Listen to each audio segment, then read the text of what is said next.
지금부터 IBS 인하대학교 방송국의 아침 정규 방송을 시작하겠습니다. 인하대학교 방송국은 본 대학의 이념과 전통을 수호하며 방송을 통해 인하인의 올바른 여론을 대변하고 대학 문화의 창달자로서의 임무를 다하고 있습니다. 아침신문 브리핑입니다.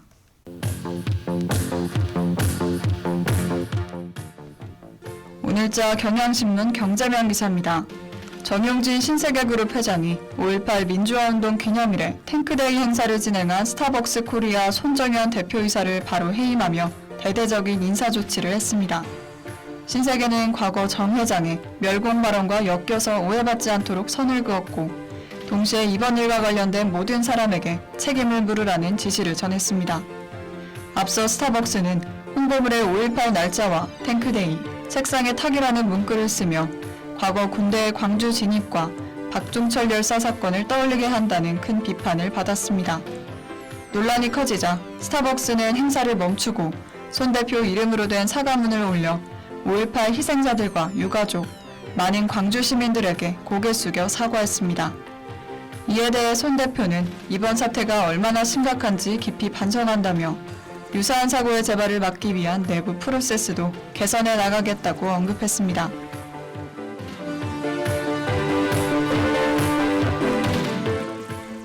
오늘자 동아일보 정치면 기사입니다. 이번 6월 3일 지방선거에서 40세 미만 청년 후보 비율이 10%를 넘겼으며 나이 제한이 만 18세로 낮아지면서 10대 후보 역시 7명이나 출마했습니다. 전체 후보 중 818명이 청년 후보로 등록해 오랜만에 가장 높은 비율을 기록했고 시도지사부터 지역의원까지 다양한 자리에 당당히 도전장을 내밀었습니다. 특히 고등학교 3학년인 만 17세 최연소 후보를 포함한 10대 후보들은 더 살기 좋은 동네와 청소년을 위한 환경을 만들겠다며 적극적으로 나섰습니다. 또한 어르신들이 많이 사는 시골 지역에서도 20대 청년들이 선거에 도전하며 청년들이 고향에 다시 돌아와 살 수 있도록 돕는 공약을 내세웠습니다.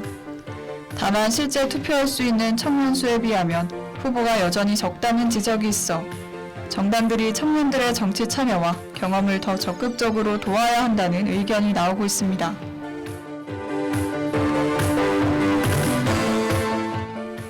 오늘자 한겨레 사회면 기사입니다.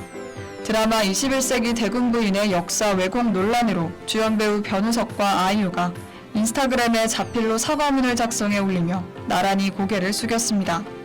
두 배우는 작품 속 역사적 맥락을 깊이 고민하지 못하고 큰 실망을 안겨드려 마음이 무겁다며 앞으로는 더 신중하고 책임감 있게 작품에 임하겠다고 밝혔습니다. 이번 논란은 드라마 속 즉위식 장면에서 자주국이 아닌 제후국의 예법을 사용하면서 불거졌고 이는 중국의 역사 왜곡 논리를 인정하는 것이라는 비판을 받았습니다. 이에 대해 유명 역사 강사 최태성은 드라마 속 허술한 역사 고증을 질타하며 역사학계를 존중하고 관련 고증 시스템을 제대로 마련하라고 촉구했습니다. 한편 제작진은 우리나라의 자주적 지위를 훼손했다는 지적을 받아들인다며 사과했고 재방송과 OTT 등에서 문제가 된 부분은 빠르게 수정하겠다고 언급했습니다. 지금까지 아침신문 브리핑의 김민경이었습니다.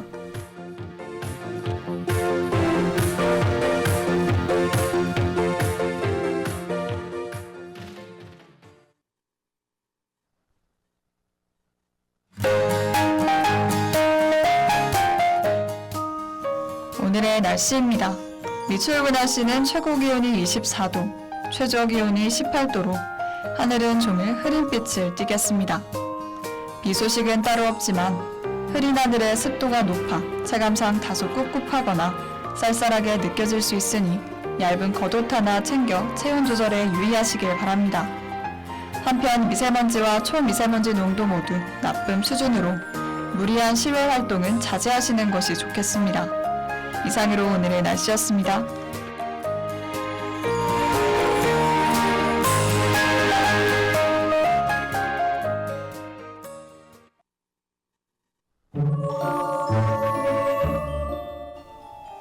인류가 태어나기도 훨씬 전부터 하늘에 먼저 자리 잡은 반짝이는 별들. 옛날 사람들은 그 별을 보며 길을 찾고 방향을 정했죠. 그리고 시간이 흘러 현재 별들은 더 이상 길 위에만 머무르지 않고 우리의 하루를 안내해주는 길잡이가 되었습니다.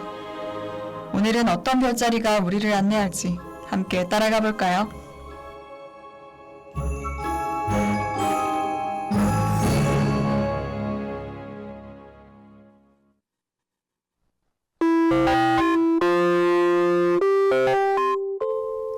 오늘 함께 살펴볼 별자리는 사수자리입니다.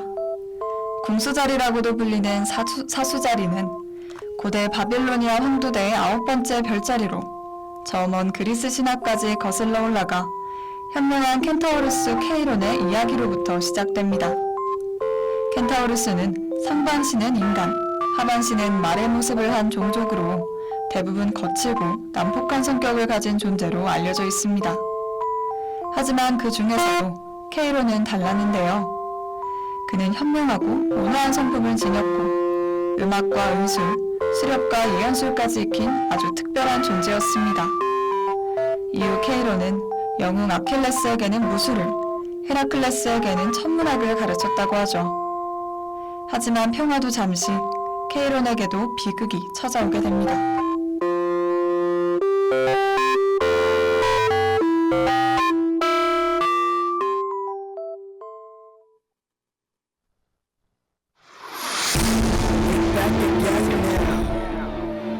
지금 듣고 계신 곡은 빅스의 다칠 준비가 돼 있어입니다.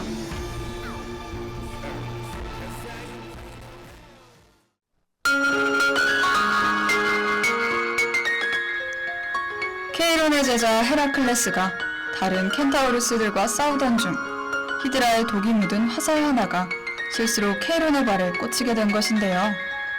문제는 케이론이 죽지 않은 몸을 가진 불사신이었다는 점이었습니다. 끝나지 않는 고통 속에서 살아가던 그는 결국 자신의 불사의 몸을 프로메테우스에게 넘겨주고 스스로 죽음을 선택하게 됩니다. 그 모습을 안타깝게 여긴 제우스는 케이론을 하늘로 올려 별자리로 만든 것이 오늘날 전해 내려오는 사수자리의 기원입니다.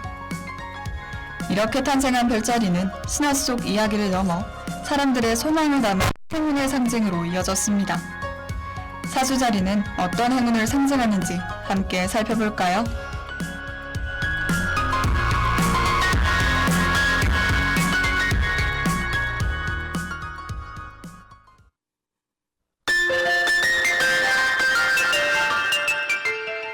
사수자리는 낙천적이고 모험심이 강한 자유로운 영혼의 소유자입니다.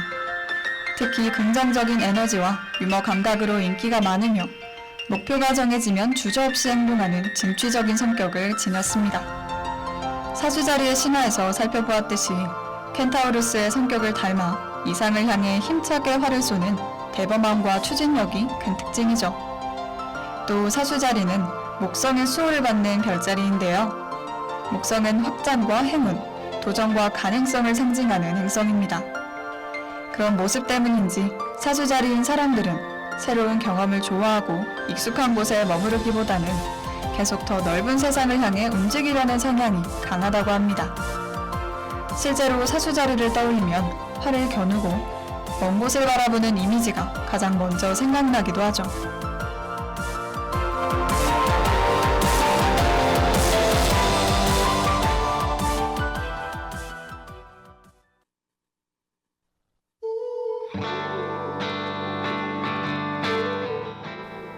지금 듣고 계신 곡은 우주의 전이입니다.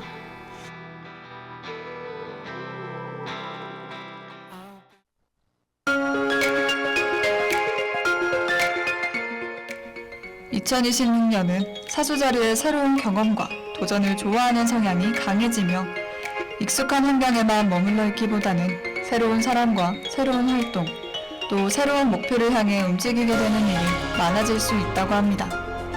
다만 순간의 열정으로 너무 빠르게 달려가는 경향을 가졌기 때문에 올해는 속도보다는 방향을 더 중요하게 생각하는 태도도 필요하죠. 여기서 2026년 사수자리를 위한 행운의 힌트가 있습니다.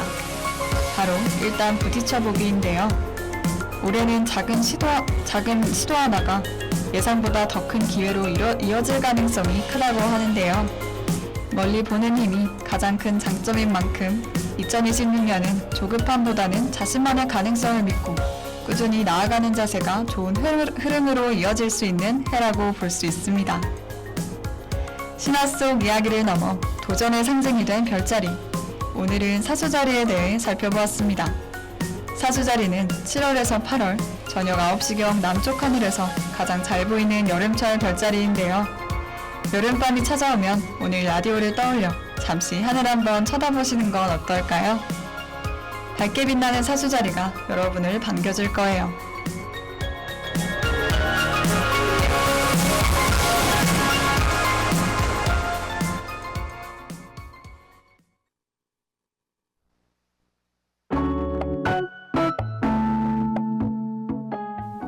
매주 화요일 아침 별자리와 관련된 새롭고 또 흥미로운 이야기들을 가지고 찾아올 테니까요. 다음 길을 안내할 염소 자리의 이야기도 기대해주세요. 오늘 별자리 백과사전은 엠플라잉의 오탁방 들려드리며 이만 마치겠습니다. 다음 주 이 시간에 다시 만나요. 모두 좋은 하루 보내세요.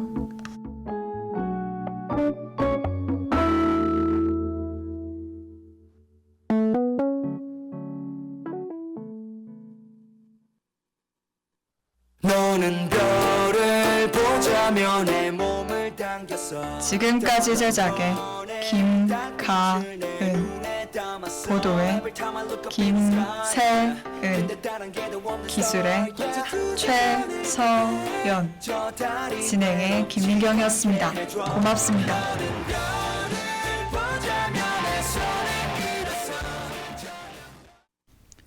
지금까지 여러분께서는 IBS 인하대학교 방송국의 아침 정규방송을 들으셨습니다. 다음 정규방송 시간까지 안녕히 계십시오. 여기는 참된 방송 인하대학교 방송국입니다. IBS